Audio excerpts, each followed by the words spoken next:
If you're anything like me, your projects use a lot of double clove hitches.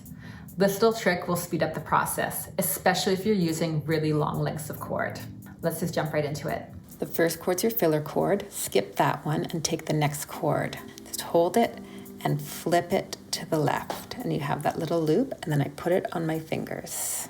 Take the same cord, hold it and twist it to the left, and throw it on your fingers. I'll show you again. Take your cord and twist it to the left and put it on your fingers. Same cord, twist it to the left. And I'll just do that with all the cords I want to do the double clove hitches with.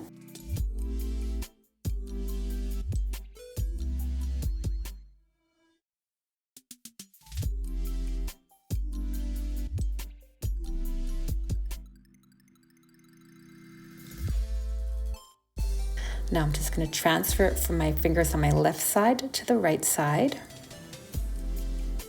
I'll just take the cord and put it through the tunnel I've created.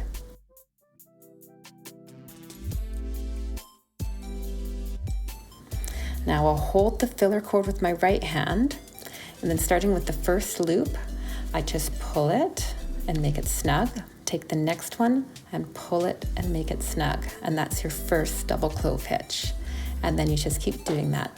Pull the cord, make it snug, pull the next cord, make it snug. And there's 2 double clove hitches. And just keep continuing that all the way down the line.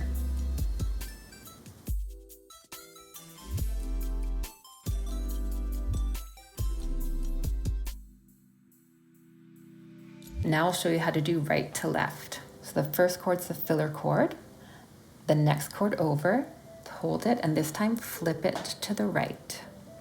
I'll put it on my fingers, take the same cord again, and just flip it to the right.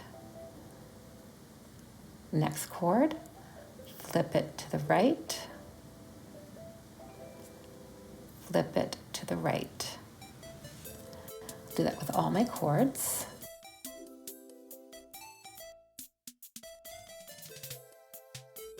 Now I'll transfer them from my right hand to my left hand.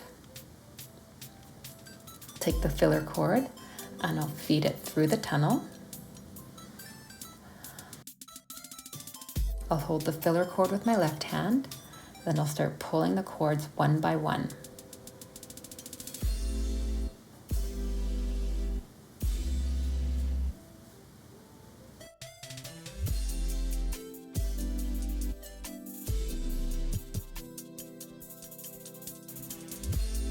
And that's how easy it is.